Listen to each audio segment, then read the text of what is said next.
Hello, welcome to Skull RPG Podcast. My name is Dwight Skull. My name's Jacob Skull. And today we're going to teach you how to tell your story. So for this one, we should probably talk about bronze, since this is the most used one and the easiest to explain to then jump to the differences in silver. So in our last episode, we talked about a golden age, which was like uber powerful. All the major relics, all the impossible relics are being created.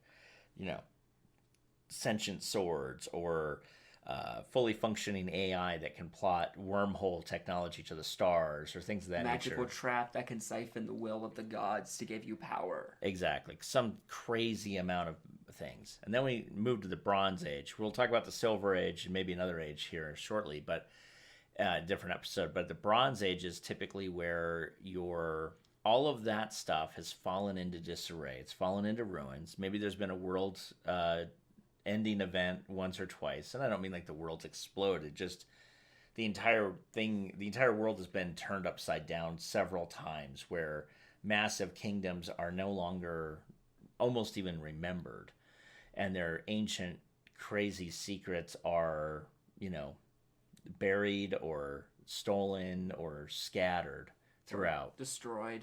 Most of it's destroyed, but just some of their, so just imagine this, like, your players come across a 3.5 miles of debris, and it looked like a castle had been literally tossed in the air and strewn about. And then, of course, in this, they find several different dungeon complexes where parts of the castle had literally been thrust into the earth at bizarre angles and such, and there are denizens living underneath there. And you eventually, the players may never know this, but you would know, oh, this was a Golden Age castle that was a floating city. But in the cataclysmic event, the wizard group that kept it going just by their mere existence got killed.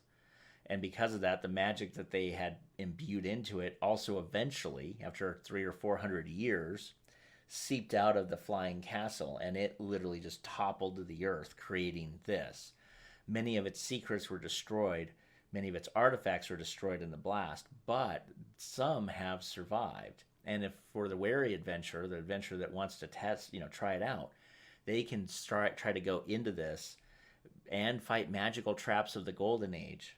Now, granted, they don't function as well as they used to, so they're actually doable now because of all the damage, and, thousands of years have been passed. And magic seeping away from them. Yeah, exactly. So now maybe the trap used to be, that's a 300 level, that's a trap that's a 300th level trap. Like, I don't even know what that means, like, exactly.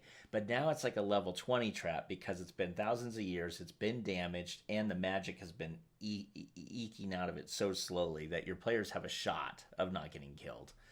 And they might just be able to get one major or one minor-ish artifact out of there, which to the people that created this, it was nothing.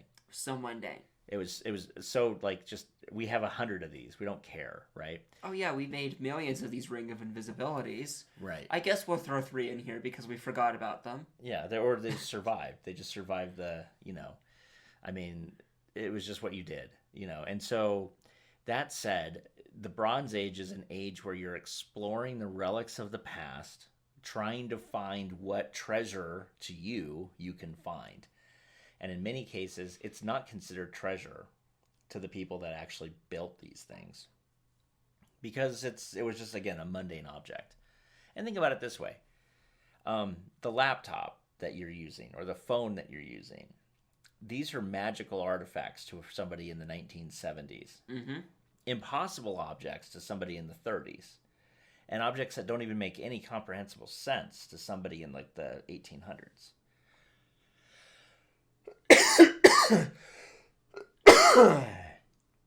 We'll make a note to remove that.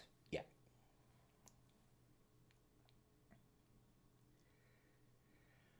So, in the Bronze Age, the entire purpose is to, honestly, it is Dungeons and Dragons back in the old school days. Why is there a dragon? The dragon is the hoarder of the things that he could find, many of which could be artifact level stuff that dragon didn't create, but has held on to for 1,000 years since the last cataclysm. And to be stereotypical, he's in a dungeon that he never built, that's been there for who knows how long. And what was the dungeon? The dungeon is a castle of one time at one point that's sunk beneath the ground, or it's a catacomb that was built because of a Lich King that you've long forgotten his name or even he existed. Right. In the Bronze Age, you have to think about it this way. There's been so much history of the world that has happened that no one remembers anymore, or very few do, and they don't care to tell you about it. Mm-hmm. And so in the Bronze Age, this is exactly what most Dungeons and Dragons are about. You go into an ancient tomb to find an ancient thing that will give you great power, or at least money, because somebody else values its power. And then eventually you just kind of, in a lot of ways, if you think about it, Dungeons and Dragons players are no different than the dragons that they hunt down. They just like to hoard their stuff in different ways. You're accumulating wealth and or knowledge until one day you die. Yep. And then the next adventurer with your sword will take your soul. Exactly. Depending on the game, it might be your kid, because that's how I think Hackmaster used to be. Yeah, exactly. Just endowing your offspring with generational wealth. Point is, though, the Bronze Age is the easiest to explain because it's the thing that most people do. I would argue that maybe a Shadowrun game is technically kind of maybe a Bronze Age or something, because you're always finding out these weird super uber level AIs from the past or something. I mean, it's really hard to know. Shadowrun's this weird blur between bronze and clay. Yeah. I don't know. And then throw magic in that is. Yeah, I guess it doesn't make sense there.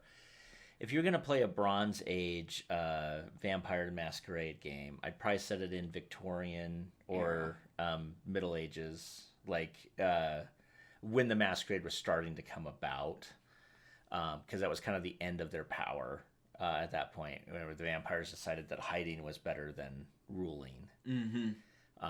And that definitely is a big change.